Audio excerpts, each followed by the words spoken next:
Добрый день. Hello, Poland. The speeches weren't delivered simultaneously, but history will record them in split screen, in parallel universes. The only point of convergence, the war in Ukraine, has changed everything.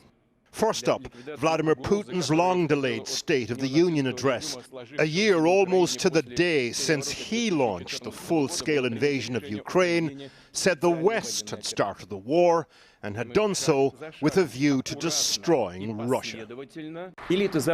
Western elites make no secret of their goal of inflicting a strategic defeat of Russia. In Putin talking point bingo, it was a full house and some. East versus West, us versus them, decency versus depravity. Look at what they did to their own people. The destruction of the family, perversion, abuse of children, even paedophilia is the norm, their way of life. The main new announcement today, the suspension of Russia's participation in the last remaining nuclear arms deal called New START. The Strategic Arms Reduction Treaty was agreed in 2010. Back when deals were done and smiles exchanged. It was extended for another 5 years back in 2021. Although implementation was patchy, it was at least a framework. I regret today's decision by Russia to suspend its participation in the New START treaty. With today's decision on New START, the whole arms control architecture has been dismantled. After the speech, the Russian Foreign Ministry downplayed the immediate withdrawal, though, from the treaty. Putin's speech went on for just under 2 hours. Only about a quarter of it was actually focused on the war in Ukraine. There are quote-unquote elections in Russia next year, and the bulk of the speech was bread and butter stuff. Increased child benefit payments, including for people living in occupied parts of Ukraine. New infrastructure projects, the economy. The man at the helm in Russia for the last 23 years knows his audience, and it is not you, it is Russians.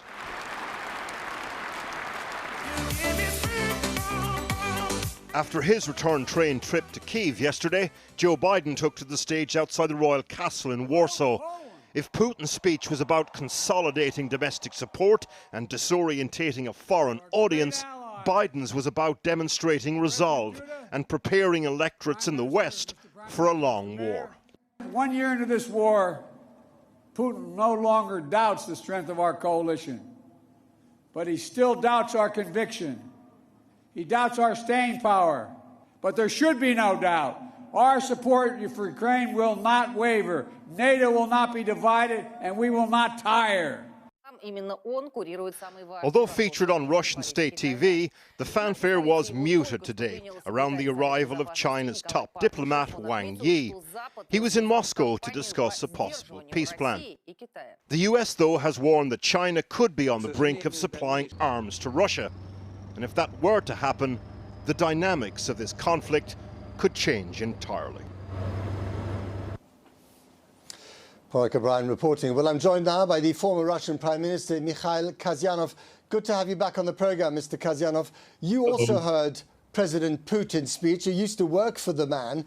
Do you think he's trying to pick a fight with the West, or is this just rhetoric? Oh, in fact, it's clear Mr. Putin had nothing to deliver to people, no symbolic victorious, I would say, results in the battlefield. And in fact, he tried to assure just all those listeners, I think just all Russians, that the war is some kind of right now become its normality, and the whole life, normal life, continued to take place. And he reported just of many things which were already tied to him from him just already for 20 years. In fact, he doesn't know what to do.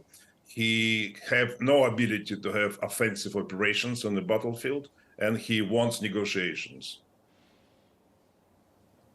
You've known him for a very long time. So all this stuff in the speech, and we've heard it before, about Western decadence and gay rights and transgender rights, where does that obsession come from? He already just, say, lost everything. Just he had in the pocket explaining just the goals of this war. He cannot, and people wanted to hear just his explanation of the goals of this war particular. And he continued to this rhetoric, just blaming the West for whatever of their desire to deprive Russia of its sovereignty, etc., etc. And he has nothing to say more than that. He started with the, I would say, demilitarization, denazification of Ukraine. Now he's saying we would like to change the world order, and we're fighting with NATO, with the whole civilized world. And in fact, he already just undertook some measures to get the put economy on, say, an isolation, and he continued to move the whole his administration to this sphere. Okay, so on the battlefield in Ukraine, he has not done as well in the last year as he thought he might. But the fact is that his economy has not suffered as badly under sanctions as many people had predicted. 2/3 of the Russian population seem to be on his sides, according to even some of the more reliable opinion polls. And he is transforming Russian society almost week by week as this war continues. So for him, that is a win, isn't it? He wanted to demonstrate that he is on a winner side, and in fact, as I said, he wants to assure everyone that that will go for long period of time, long war, and people would come to fight and then come to the vacation, etc., like going to their job.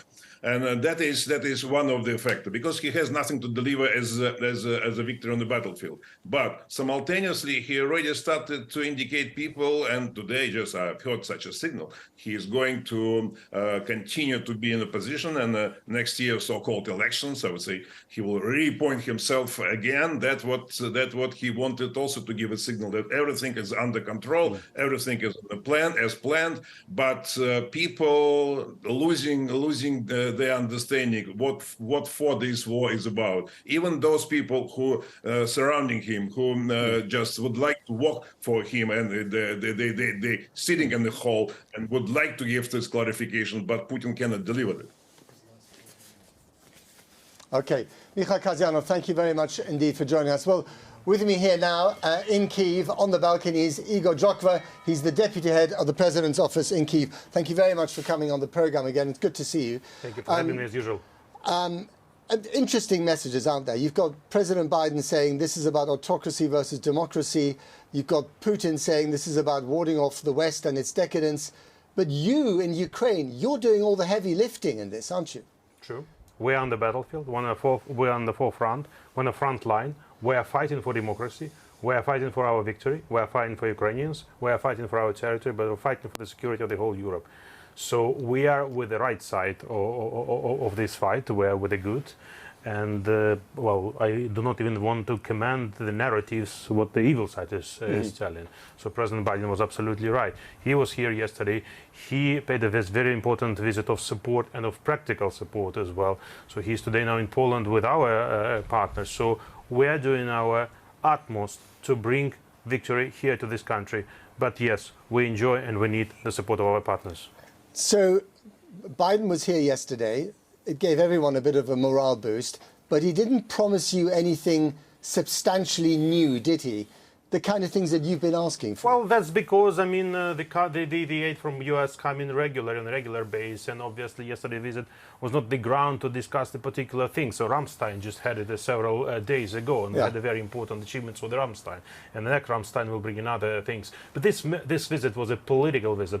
During these talks, definitely the issues were raised. I cannot tell you, obviously, so in the press, all the details, but the new items will also raised. And definitely, unfortunately, this decision will not come in again immediately, but definitely to follow. We know that on one level, this war is an industrial battle, for munitions, to get as many artillery shells to the places where they're needed. And we know that you're expending, or we've been told that you're expending something like 5,000 a day. That is a huge number.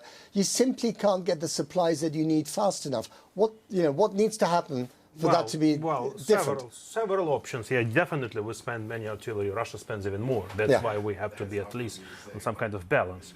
There are several ways. First, to search in more detail what is left, what surplus amount is left in our partner countries, maybe not only in Europe, maybe not only in the Euro-Atlantic area. We have some partners in Asia, we have some countries in Africa, so we should also work with them. Secondly, just now to start thinking about opening the new producing lines, not only in the countries of the West, but in Ukraine, together with the partners, to have the joint ventures, because we will need these weapons for a long period of time. Even after our victory, we have to be on alert. We will have to be here on the battlefield defending all the continent. So we all together should think now not only 1 month ahead, 2 months ahead, but 1 year ahead, 5 years ahead, in order to bring. But that's the point as well, isn't it? The time frame. I mean, President Putin was today speaking almost as if this is the forever war. How depressing is it for you, while your country, has been occupied, is getting pummeled, that this thing could last for so much longer? Well, definitely time plays on his hands and would like to prolong, to procrastinate. You remember he was telling about winter pause, then he'll probably need, I don't know, summer pause or whatever. We do not need any pauses. We don't want to stop in liberating our area. What stops us sometimes, yes, the shortage of weaponry, yes, the shortage of ammunition, but that's why we all have to be intensive. We would not stop for us any single day coming spring, summer. Yeah, we do want the victory happen this year, but here we need a huge support. Just one final one, if I may. We heard this morning that the schools here in this area will be shut for the rest of the week because of the year anniversary coming up on Friday, the possibility of airstrikes from the Russians, missiles and bombs here in this city and elsewhere. Is that a real danger at the moment? Is that what you're worried about? Well, we live in this possibility almost every day, not even starting from last October, but starting specifically from now? Well, this week might be dangerous, so we should all be on alert. But look, we see every day we see a visit of high-level delegation. Today was Prime Minister Meloni of Italy. Some more delegations, high-level delegation to follow later this week. The people from the parliaments are coming, Congress or whatever. So life is going on in Kyiv. It's certainly not 100% safe. There is nowhere in Ukraine now 100% safe.